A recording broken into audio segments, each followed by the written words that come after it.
How you doing, YouTube? Matt Massive Beer Reviews back with yet another review. Shit's about to get serious up in here, son, because this dude's about to solo dome this beer. Well, not solo dome. I'll cap this. I'll drink it over the weekend, but that makes it more funner. Dramatic effect. And what we're going to be doing is Bruery Etian? I want to say Etian, because it doesn't look like Etian. This is one of their anniversary beers. Is a 2008 version. And it is a paltry, what's the ABV on this fucking thing? 16.3%. I thought it was going to be like one of those brewery things that's like, hey, it's 20% alcohol.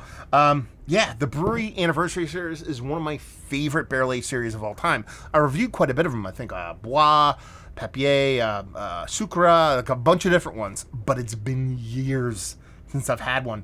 And I'm doing a live stream in about 9 minutes, so I'm going to be late to that live stream. And for some reason, the day before, we were kind of chatting with some of the beer tubers on our kind of private chat. And I was talking to my buddy Keith, who's going to come over and do the live stream with me. And he's going to do it remotely. But I told him, I'm like, you know what, man? I'm kind of like really jonesing for a Bruery Anniversary beer. It's been so long since I've had one.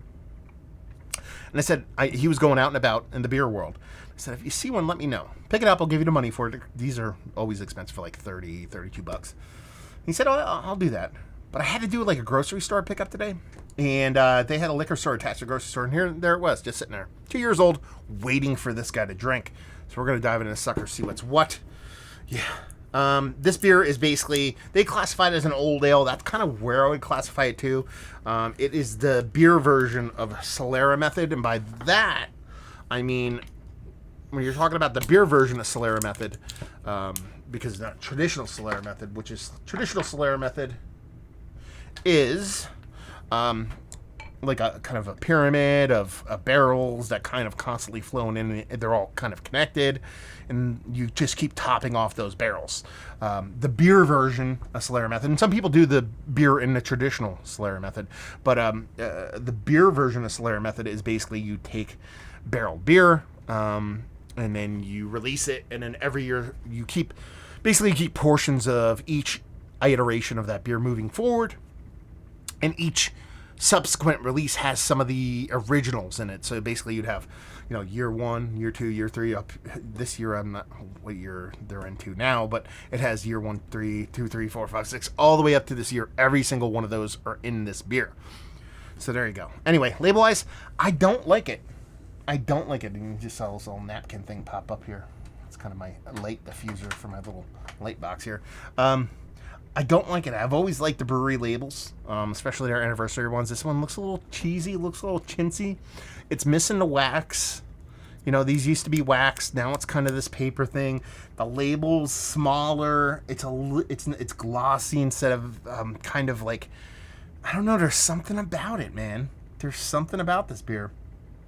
Or the labeling, I guess you'd say, comes off a little bit chintzy. Comes off a little bit kind of mass-produced. Maybe that's a bad omen. We'll see what's what. But as far as that beer looks, not exactly what I thought it would be. I mean, you're talking about an old ale. That's kind of how they classify it. It's kind of where an old ale should be, but it lacks this kind of murkiness for me.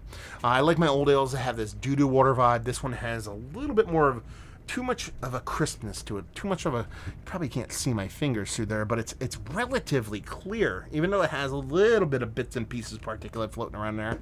It's like mine a little bit more muddy than that. I don't want to go in this one negative, but we'll see what's what. Let's get a nose. That doesn't smell like it sucks. Let's put it that way. God damn, that is on fire. That is hot. And I'm not going to say I hate it. I mean, what am I going to do? I'm going to sit here and tell you about toffee, caramel, sugar daddy, raisinets, all that shit's in here. Vanilla, fucking, everything you can possibly imagine. You know what I mean? When it comes to like confectionery candy, dates and figs and cakes and all that kind of, it is literally, it's pastry stout without the pastry or the stout. It is an old ale. It is what I covet when it comes to a lot of these beers, whether it be, Thomas Hardy, Old Stock, J.W. Lee's. When they get a little bit of age on it, that's where this kind of comes into. Now, you have that little bit of heat. You're dealing with a bourbon in there, so you get that little added spirit component, but it really is more aging the beer than anything else. I mean, it is across the board. In grand scheme of things, sugar daddy, raisinette, vanilla, coconut, bourbon, A little bit of barrel char, done. I mean, it's vibrant, hair on fire, volume cranked to 90 kind of shit going on. So let's dive in. Cheers.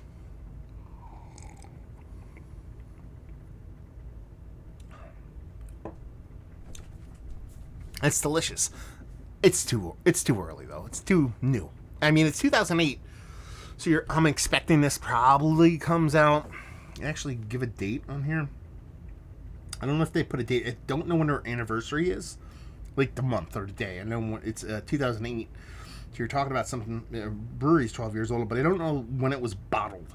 But it's a 2018 version. So let's say, for the sake of conversation, it's October, because this is an October vibe. We're almost 2 years into this beer. It needs another 2. It needs another 2 to 3 years because it's boozy. It's not the most hair on fire boozy, but it's definitely, there's smoldering. Where there's smoke, there's fire. Now, once we get past that, each sip's going to be a little bit easier.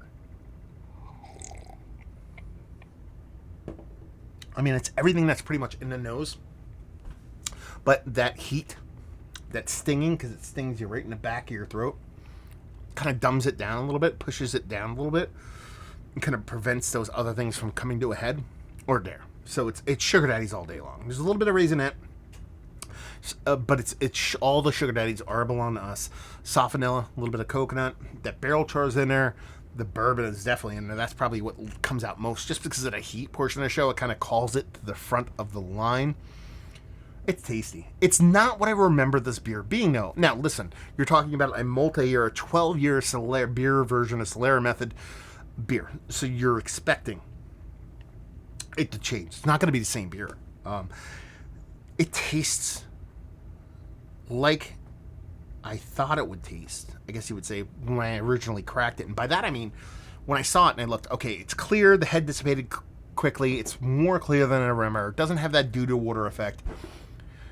I expected it to come off more sharp, because when you have that creaminess, that murkiness, that density, that dew-to-water thing going on, everything tends to be a bit more rounded, tends to be a bit more soft. That stuff comes with barreling and time and brewing.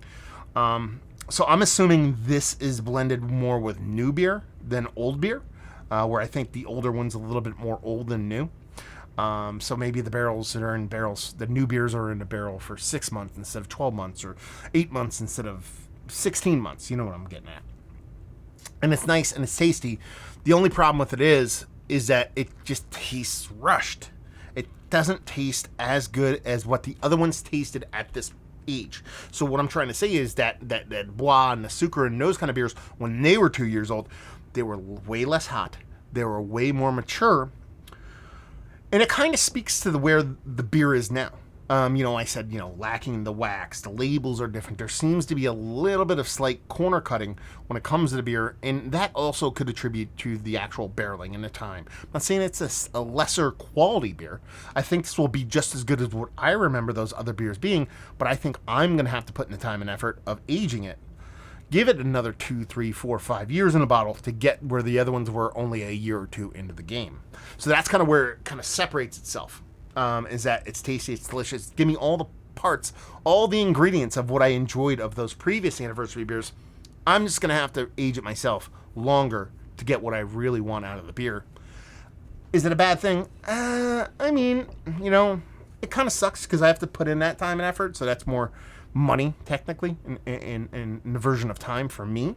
But I know I can still get relatively the same beer, so it's a little bit more effort on my part. Kind of poopy, but in the grand scheme of things, not the worst thing in the world. But the price point hasn't changed, so. Anyway. So, let's wrap it up. Not much more to say. Uber hot. Bourbon to a head. Or spirit to a head, I should say. It does have those sugar daddy vibes that I love so much. It just kind of needs a little bit of time to grow into itself. Tasty, delicious. I think it's fun. I want to drink this in 2023, 2025, somewhere in that range. I think it's a much better beer. Is it one of the better barrel-aged beers I've had as of late? Even with everything I've said, it's still worthy of being in a conversation. This is not Mount Rushmore status. Value availability, $30, $7.50. Not horrible, but and leave you with, if you like what would like this. If you like Bruery anniversary beers, but you're not don't have a problem with aging them, or if you like anniversary beers, barrel-aged beers, blended beers, old ales, and you like them hot, this will do you. So there you go. Another review in the books. Hopefully you guys enjoyed it. Down there if you want to talk about it. Massive Beers. If you want to check me out doing the social media stuff, Beer Massive. If you want to check me out doing the whole podcasting thing, and hopefully you guys enjoyed the review. Hopefully you're enjoying a nice little brewery jam right now. Hopefully see you next time. Cheers.